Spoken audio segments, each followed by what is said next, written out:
मित्रः। अहिंसा परमो धर्म की। आचार्य गुरुवर श्री कुंद कुंद भगवान की।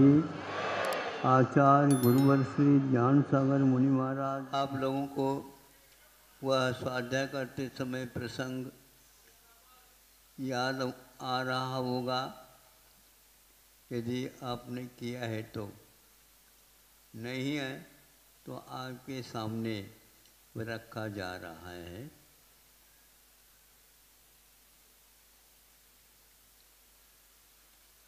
सम्यक दर्शन और सम्यक चारित्र, ये पूर्वी ध्रुव और उत्तरी ध्रुव है। भूगोल के विषय में आप लोग अनभिज्ञ नहीं होंगे तो इसको समझ पाओगे।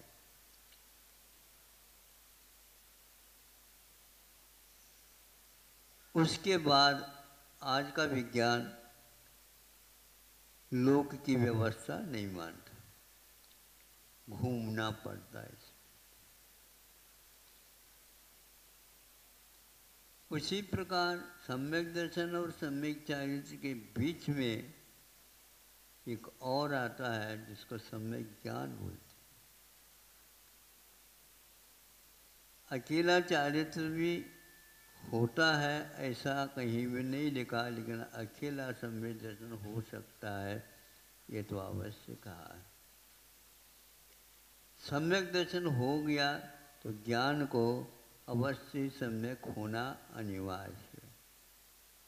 सम्यक चारित्र भी तभी होता है सम्यक दर्शन जब होता है। चारित्र अकेला नहीं होता है, इसको आप ध्यान में रखेंगे। अब चलिए, ज्ञान कब काम करता है, कब कब करता है और क्यों करता है। सौधर्म इंद्र है, एक भाव के बाद उसे अनिवार्य रूप से मुक्ति मिलनी है, और यहाँ से वह सौधर्म इंद्र बना। अन्यत्र कोई भी प्रदेश देश नहीं है उसके लिए सहारा। यहीं से 2.5 दिवसीय होगा, वो कर्म भूमि वाला ही होगा, मुनि बने बिना नहीं होगा। ये सब कुछ बातें ऐसी हैं। अब यहाँ से वह चला गया, मुनि था मान लो, तो वहाँ तो मुनि बन नहीं सकेगा। किंतु चारित्र क्या काम करता है, आचरण क्या काम करता है, ये बताया जा रहा। वहाँ पर जाने के उपरांत उसके द्वादशांग का ज्ञान पूर्णतः हो जाता है। वहाँ अविरत दशा है, यहाँ पर ज्ञान पूर्ण नहीं हो सकता। मुनि बने बिना पूर्व इत्यादि का ज्ञान नहीं हो सकता, यह अब कह रहा। वहाँ पर कैसा हुआ तो उन्होंने कहा ज्ञान इनके पास था ही नहीं। वहाँ पर कैसा हुआ, चारित्र किस काम का है। उसने तो चारित्र का पालन किया था, उसके फल स्वरूप यहाँ पर तो क्षोभम नहीं हुआ, लेकिन उस चारित्र के कारण द्वादशांगत्व उनके पास पूर्ण आ जाएगा। ये क्यों हुआ ऐसा, पक्षपात है क्या? नहीं,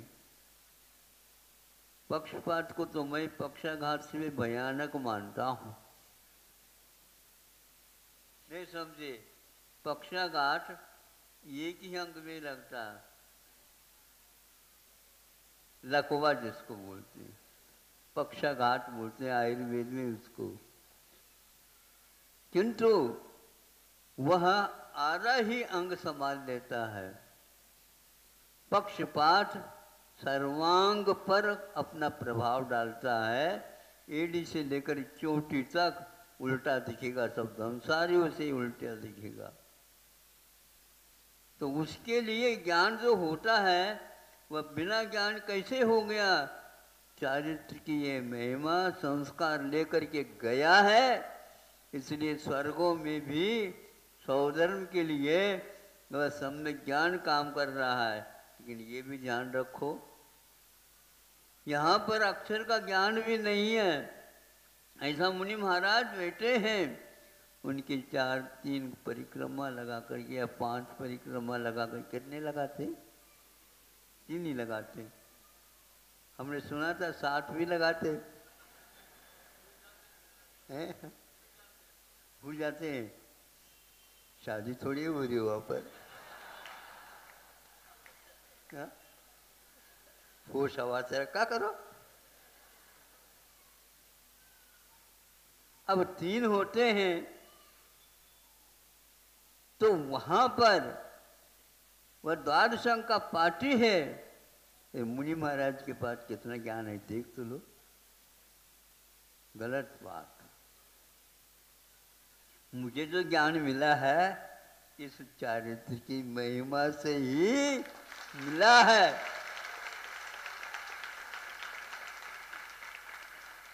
ऐसा संस्कार है, इस संस्कार को आप क्या करो, संसार के विच्छेद के लिए कारण है ऐसा संस्कार। कोई चिंता नहीं करो, किंतु ज्ञान तो पक्का। अंतर मुहूर्त में केवल ज्ञान हो सकता तो ये ज्ञान क्या है। लेकिन जो व्यक्ति इस चारित्र की आवश्यकता नहीं मानता है, उसके लिए नहीं कह रहा हूँ, उसको अपने समय पर बुद्धि आएगी। यदि उसने केवल अकेले ज्ञान के ही मान लो आराधना की है, कभी भी उसे वहाँ पर द्वादशांग नहीं होगा। और एक ही अंग का एक ही पहलू लेकर के कोई काम करेगा, उसका कोई भी महत्व नहीं रहेगा। नमक के बिना आपको यदि आहार नहीं ठीक लगता है तो नमक की बोरी रख दो उसके पास, खा ले। क्यों? भोजन खाया जाता है, भोजन किया जाता है। नमक के आने से अनुपात से ये लगाओ तो, नहीं तो इधर से भी आ जाओ नमक डाल दो, इधर से भी आ जाओ नमक डाल दो, नमक ही नमक हो गया भैया, उल्टी होने को हो गया। क्यों? मात्रा बढ़ गई। इसलिए हमारा कहना है सम्यक दर्शन, सम्यक ज्ञान, सम्यक चारित्र की क्या मात्रा है पहले सीख लो, फिर बाद में इसकी चर्चा कर लो, बहुत अच्छा होगा। इससे भी बढ़कर के और संस्कार की मैं बात करना चाहता हूँ, वो लोकांतिक देव है। वो लोकांतिक देव क्या है? वो भी 12 भावना ही एकमात्र भा करके चली जाते हैं। द्वादशांग को उन्होंने नहीं देखा, लेकिन 12 भावना के लिए तो राजा राणा छत्रपति ये रटे हुए नहीं थे। वे आज भी वे अपने इस व्रत का पालन कर रहे हैं और उसी समय वो तीर्थंकर के पास आते हैं, जिस समय तीर्थंकर भी घर में बैठे 12 भावना का चिंतन आते ही घर छोड़ना पड़ता है। आप टेप रिकॉर्ड सुन रहे हो 12 भावना की, शादी के समय पर भी वो बजा रहे हैं। किस काम का है? इस मात्र इस प्रकार करने से कुछ नहीं होगा। 16 भावनाएं, 12 भावनाएं, ये जो भाता है वह तीर्थंकर पद को प्राप्त करता है। सामने क्षय सम्य दृष्टि भी उसको प्राप्त नहीं कर पाता। ये अलग दवाई है जिसके द्वारा रोग ठीक होता है। आप लोग कितने भी शास्त्र की धारणा भावना भाव, लेकिन उससे कुछ मिलने वाला नहीं।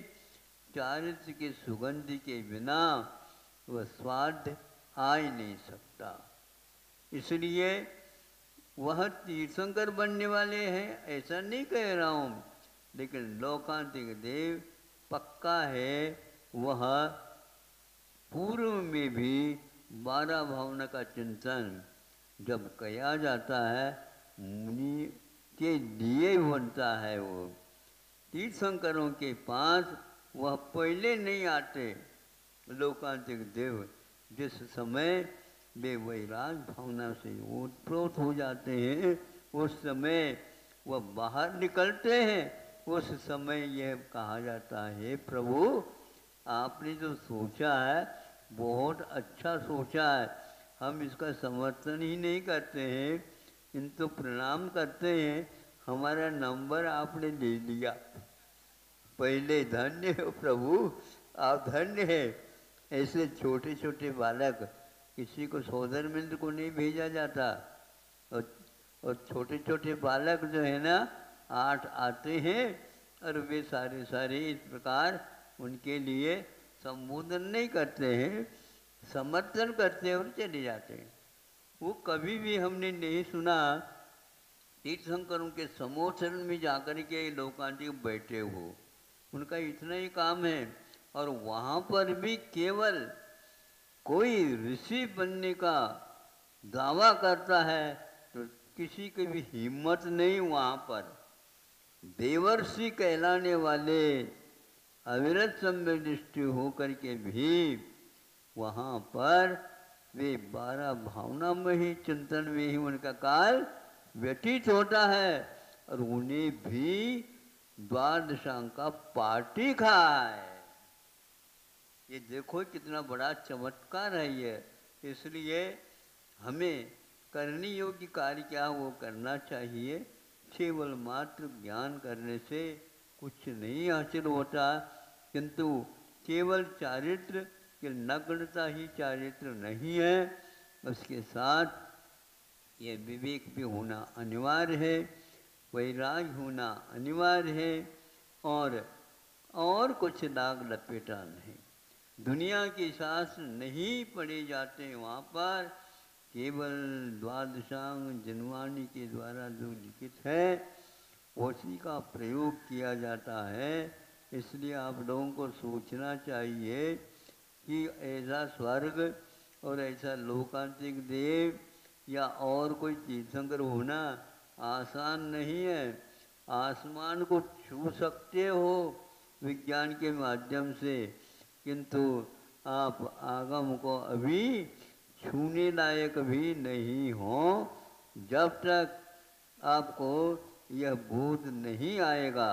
इसलिए उठपटांग जो व्यक्ति संस्कार ले रहे हैं या अद्वा ले रहे हैं, उनके लिए तीनों व्यक्तित्व के बारे में बोध कर लेना चाहिए।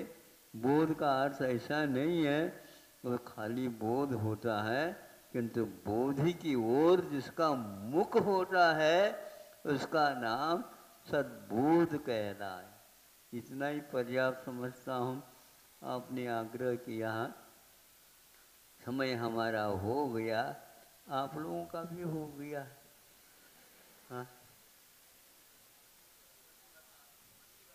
मन नहीं बता, कल कहा था, आज आप आ गए, यहाँ रख दो मन को और जाओ, भर जाएगा। ढूंढते हुए आपको आना ही पड़ेगा। मन कभी भरता नहीं है, इसलिए ये उदाहरण दिया है। ऋषि बन गए हैं वहाँ पर, 33 सागर के आयु वाले सर्वा सिद्धि, अब राजू सिद्ध गए, उनको ये नहीं हुआ किंतु इनको हुआ। क्यों हुआ? ये ऋषि क्यों हैं? देवों में भी बाल ब्रह्मचारी बन सकते हैं, सौधर्म के पास ये योग्यता नहीं है। इसलिए अपने आप में ऋषि या संत कहलाना चाहो तो बहुत मेहरबानी होगी स्वयं के ऊपर। थोड़े से अपने पट्टी जो है पढ़ रखी है उसको चश्मा उतर करके देखने की कृपा मेरे ऊपर नहीं करो, स्वयं के ऊपर कर लो।